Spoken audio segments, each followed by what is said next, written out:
নিয়ামত আরো বাড়িয়ে দেব।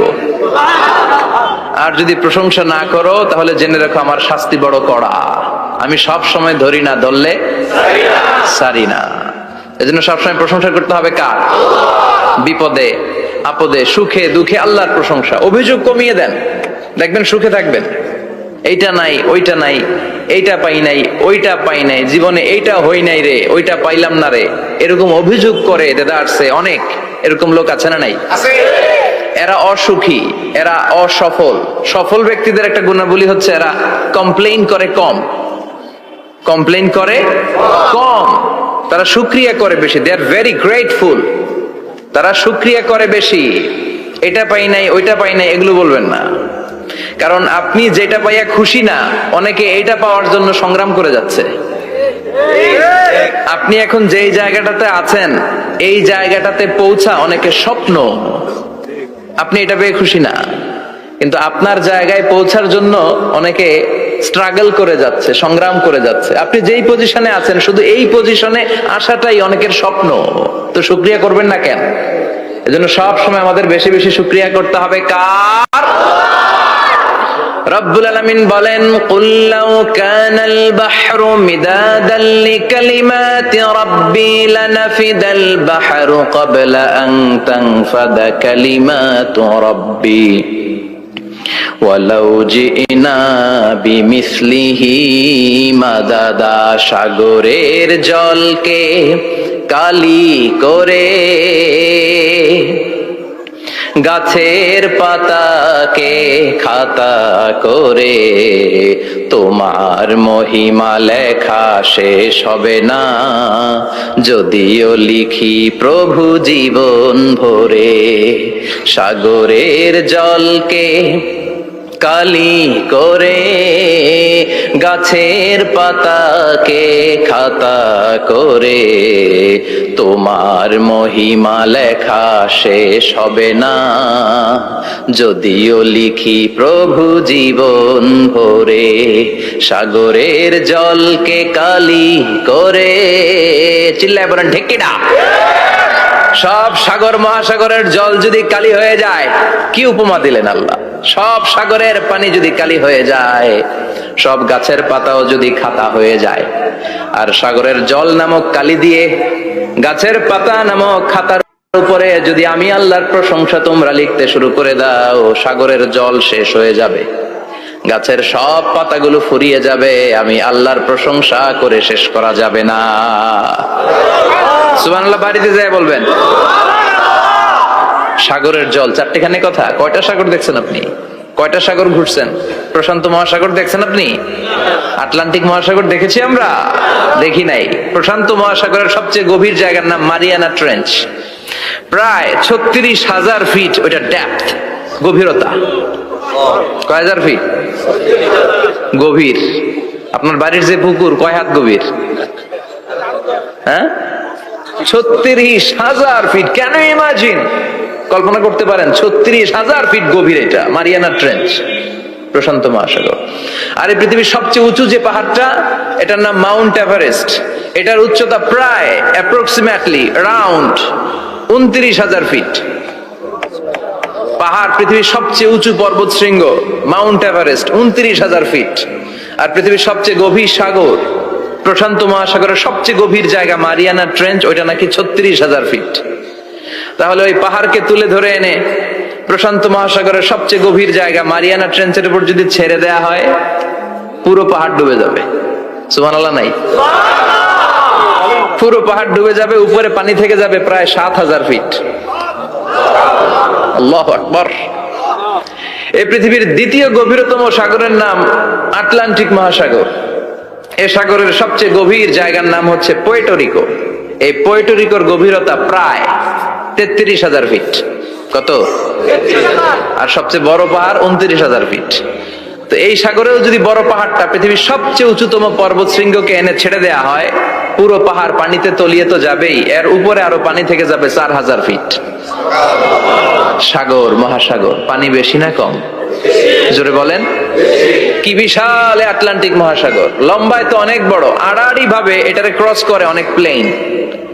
অনেক বিমান আগে কনকর্ড ক্রস করতো হিথ্রো এয়ারপোর্ট থেকে জন এফ কেনেডি এয়ারপোর্টে ল্যান্ড করার জন্য। ঘন্টায় 1000 মাইল বেগে ছুটতো এই প্লেনগুলো।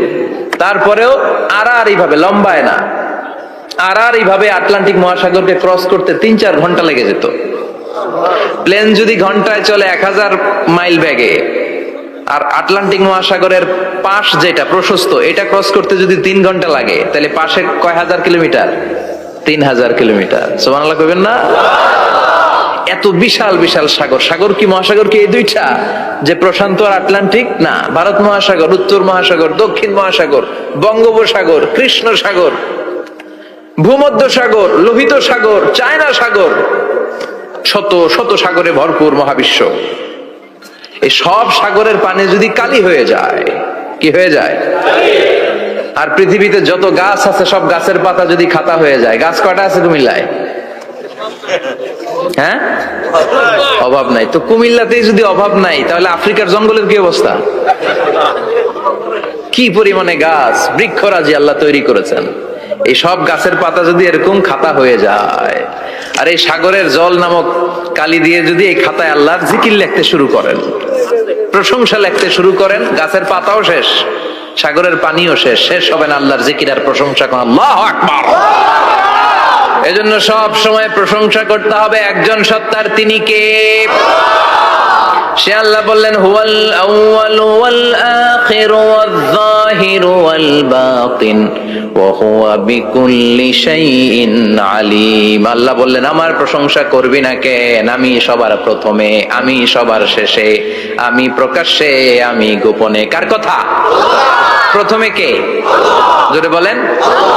প্রথমে আল্লাহ আল্লাহ, শেষেও আল্লাহ আল্লাহ, আকাশে আল্লাহ আল্লাহ, জমিনে আল্লাহ আল্লাহ। পড়েন পড়েন। প্রথমে আল্লাহ আল্লাহ, শেষেও আল্লাহ আল্লাহ, আকাশে আল্লাহ আল্লাহ, জমিনে আল্লাহ আল্লাহ। আবার পড়েন। প্রথমে শেষেও আকাশে আল্লাহ আল্লাহ, জমিনে আল্লাহ আল্লাহ। নিখিল জাহান গাই গুণগান, তার নামে গাই আমরাও গাহি তাআলা, হামদে বারি তাআলা, হামদে বারি তাআলা, হামদে বারি তাআলা। পড়েন আল্লাহু আকবার। তিনি প্রথম, তিনি শেষ, তিনি প্রকাশ্য, তিনি গোপন। এজন্য প্রশংসা চলবে একজনের। চিল্লায় বলেন কে? স্বামী হিসেবে, বাবা হিসেবে, নেতা হিসেবে, নবী হিসেবে, সমাজ সংস্কারক হিসেবে, আইন প্রণেতা হিসেবে মুহাম্মদ হচ্ছেন এই পৃথিবীর জন্য সুপারম্যান। তার কোনো তুলনা হয় না। বিশ্বনবীর কোনো তুলনা হয়? Beyondless, boundless, bottomless. তার নিয়ে কথা বলতে গেলে সময় ফুরায় যাবে, মাইকের ব্যাটারি শেষ হয়ে যাবে, মাগার কথা শেষ হবে। এজন্য ওনার জীবনের ক্ষেত্রে বলা হয় বিয়ন্ডলেস, বাউন্ডলেস, বটমলেস। অসাধারণ ব্যক্তিত্ব, সুপার ক্যালিফ্রাজিলিস্টিক এক্সপিয়ালিডোসাস, অসাধারণ, যার কোনো তুলনা হয় না, এক্সেলেন্ট, আনপ্যারালাল। মাদানী জীবনে উনি সশস্ত্র সংগ্রাম করলেন, সংস্কার করলেন সমাজটাকে, সেনাবাহিনী বানালেন। তখন আর নরম নরম ভাবে খেলে নাই, গরম ভাবে খেলেছে। এটা হচ্ছে ইমানের দাবি। মুমিনরা কৌশলী হয়। যখন যে পরিস্থিতি, ওই পরিস্থিতির সাথে তাদের স্ট্র্যাটেজি তারা পাল্টায়। তো বিশ্বনবীর মাদানী ইনিংসে এই সূরা নাজিল হয়নি, হয়েছে মাক্কি ইনিংসে। এই সূরার অনেক ফজিলত, ছোটবেলা থেকেই সূরা ইয়াসিনের অনেক ফজিলতের কথা আমরা শুনেছি না? বিশ্বনবী বলেছেন, ইন্না লিকুল্লি শাইইন কলবান ওয়া কলবুল কুরআনি সূরাতু ইয়াসিন। সব জিনিসের একটা কলব আছে, হৃদয় আছে, অন্তর আছে, আর কোরআনের কলবের নাম হচ্ছে সূরা ইয়াসিন। বিশ্বনবী বললেন, ইন্না লিকুল্লি শাইইন কলবান, সব জিনিসের একটা কলব আছে। ওয়া ইন্না কলবাল কুরআনি সূরাতু ইয়াসিন, আর কোরআনের কলবের নাম হলো সূরাতু ইয়াসিন।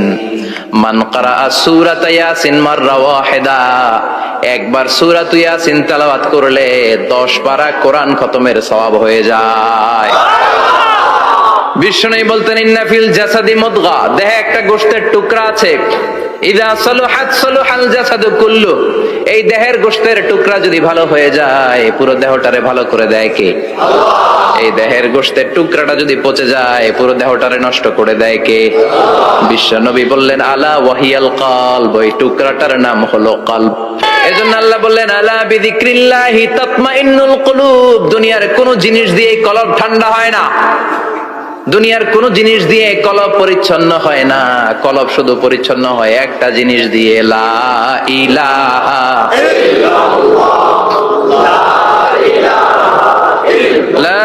ইলাহা ইল্লাল্লাহু মুহাম্মাদুর রাসূলুল্লাহ সাল্লাল্লাহু আলাইহি ওয়াসাল্লাম। তাহলে কোরআনের একটা কলব আছে, আমাদের দেহে যেমনি কলব আছে, প্রতিটা প্রাণীর যেমনি কলব আছে, অন্তর আছে, কোরআনেরও কলব আছে না নাই? কোরআনের কলবের নাম চিল্লায় বলেন, কোরআনের কলবের নাম। আবার বিশ্বনবী বলতেন ইকরাউ আলা মাউতাকুম সূরাত ইয়াসিন, তোমাদের মুমূর্ষ ব্যক্তিদের সামনে বসে সূরাত ইয়াসিন তেলাওয়াত করো।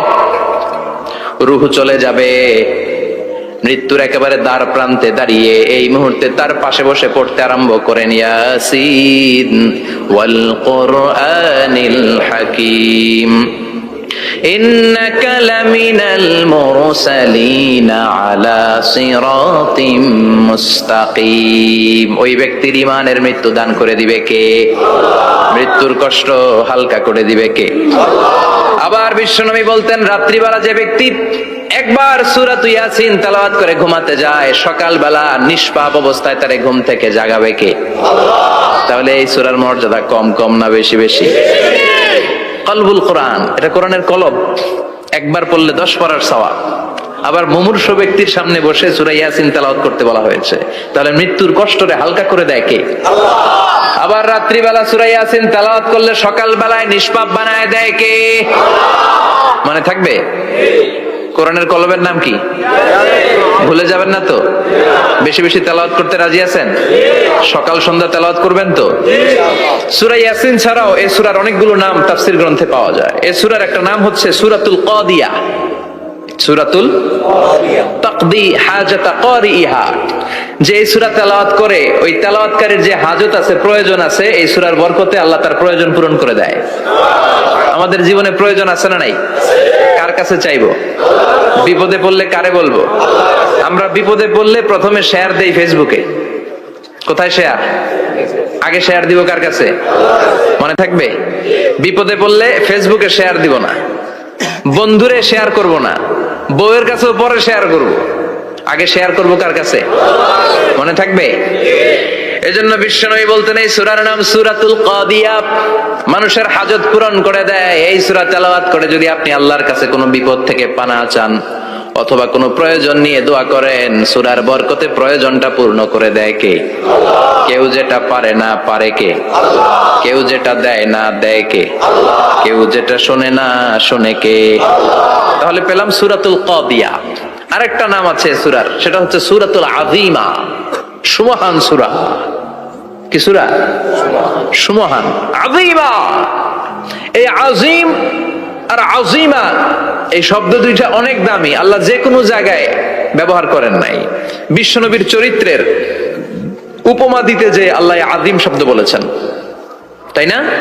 রব্বুল আলামিন বলেন ওয়া ইন্নাকা লাআলা খুলুকিন আযীম। ও নবী, সাধারণ কোন চরিত্র আপনারে আমি দেই নাই, আপনারে আমি দিয়েছি আযীম একটা চরিত্র, খুলুকুন আযীম। And verily indeed you are on a very good standard of character. অসাধারণ চরিত্র দিয়েছে।